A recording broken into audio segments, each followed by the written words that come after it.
क्या बादल फटने से आई तबाही? ये क्लाउड बर्स्ट भी नहीं कह सकते हम इसको, क्योंकि क्लाउड बर्स्ट में पानी धीरे धीरे बहता है। क्या ग्लेशियर पिघलने से आया सैलाब? क्योंकि इसका ग्रेडियंट हाई है तो बहुत तेजी से पानी आया। बोल्डर्स हैं, पेबल्स हैं, ग्रेवल्स हैं, लूज मटेरियल है। झील टूटी या तबाही की कोई और वजह?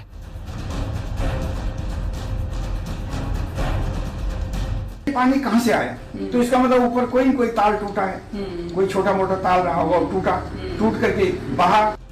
धराली की तबाही की 3 थ्योरी।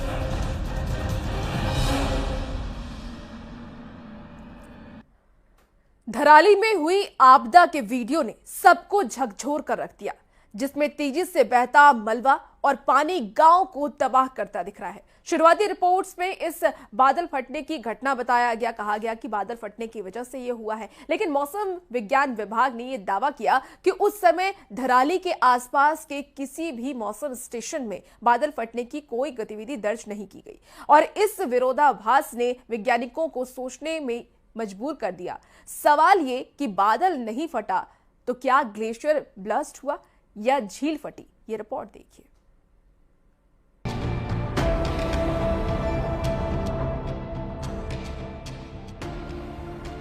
उत्तरकाशी जिले में बसी धराली गांव में आई तबाही ने मौसम वैज्ञानिकों को हैरान कर दिया है। समुद्र तल से करीब 2745 मीटर की ऊंचाई पर बसा ये गांव कुछ ही पलों में मलबे और पानी के सैलाब में डूब गया।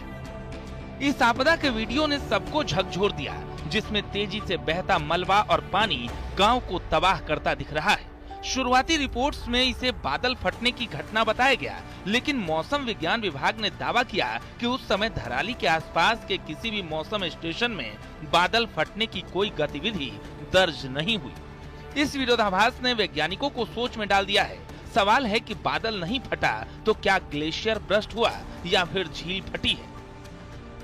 क्लाउड बर्स्ट भी नहीं कह सकते हम इसको, क्योंकि क्लाउड बर्स्ट में पानी धीरे धीरे बहता है और धीरे धीरे कम होता है। मतलब एक धीरे धीरे ऊपर बढ़ेगा और धीरे धीरे फिर नीचे घटता है और एक फ्लो आता है, फिर उसके बाद धीरे धीरे घटता है। लेकिन इसमें ऐसी घटना नहीं। तो इसे हम ग्लेशियर का फटना क्या बोलते हैं? ग्लेशियर का फटना नहीं कहेंगे जी। हो सकता है कोई एवलांच इसके सोर्स पर कोई एवलांच बड़ा आया हो, एवलांच आ गया हो, उसने छोटे मोटा पानी को तोड़ दिया हो।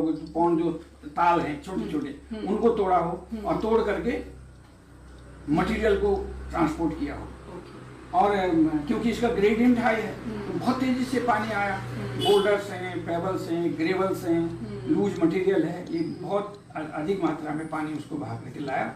ढाल के अनुरूप तेज उसकी गति बनी और जैसे ही वो इस एरिया पर आया तो उसने पूरा बिछा दिया, उसको डिपॉजिट कर दिया। तो ये घटना इस तरह की है। मैं क्लाउड बर्स्ट की मैं ज्यादा उसको नहीं समझता, नॉर्मल रेनफॉल का ही है। कुछ विशेषज्ञों का मानना है कि शायद 3000 मीटर से ज्यादा ऊंचाई पर बादल फटा हो, जहां मौसम स्टेशन नहीं है। ऐसी ऊंचाई पर होने वाली बारिश नीचे की ओर बहकर भूस्खलन या मलबे का सैलाब ला सकती है, जैसा धराली में हुआ।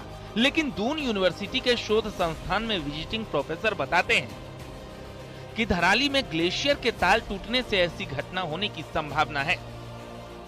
अब ये पानी कैसे आया? अचानक आया और आकर के डंप हुआ और बंद हो गया। तो ये मेरे दिमाग में शंका आती है कि ये पानी कहां से आया? तो इसका मतलब ऊपर कोई न कोई ताल टूटा है, कोई छोटा मोटा ताल रहा होगा, टूटा, टूट करके बहा और वो कम हो गया पानी, तो उसके बाद ये बंद हो गया तो कम हो गया। तो ये घटना इस प्रकार से हमको बताती है कि ऐसे चीजों पर हमको आइडेंटिफाई करना चाहिए। ऐसी जगहों पर सरकारों को या हमको स्वयं को नहीं बसना चाहिए। प्रोफेसर डीडी चौनियाल की माने तो जिस खीर गंगा ने धराली में तबाही मचाई, उसमें इतना पानी ग्लेशियर एरिया के ताल से आया। चौनियाल की माने तो ग्लेशियर में कई ताल हैं जो टूटकर एक दूसरे से मिलते हुए विकराल रूप ले लिया। ये खीर गंगा का उद्गम पूरा जो है स्नो कवर्ड एरिया है, पूरा बर्फ से आच्छादित एरिया है। और ग्रीष्म काल में होता क्या है कि टेम्परेचर बढ़ने से और ज्यादा बारिश होने से, थोड़ा बारिश भी हुई होगी, उससे ये स्नो जो है मेल्ट होता है, बर्फ मेल्ट हुई और मेल्ट होने के बाद इस एरिया में आप देखेंगे कि जगह जगह छोटे छोटे काले काले जो दिखाई दे रहे हैं ना, ये ग्लेशियर एरिया में ऐसे थोड़े पॉन्ड्स टाइप के होते हैं, और ताल जिनको हम लोकल भाषा में ताल भी कहते हैं। तो ये काले काले जो आपको स्पॉट दिखाई दे रहे हैं जगह जगह, ये छोटे छोटे पॉन्ड्स है ये।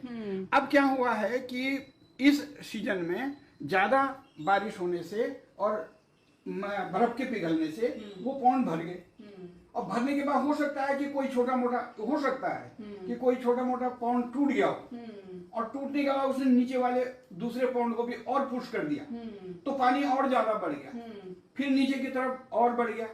अब ये सब पानी एक साथ इकट्ठा हो गया।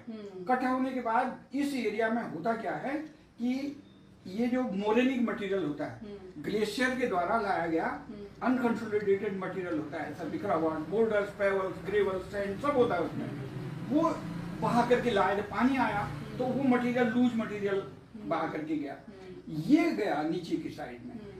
और यहाँ खास बात यह है कि जो ये नदी है खीर गंगा, इसका ग्रेडियंट भी बहुत हाई है।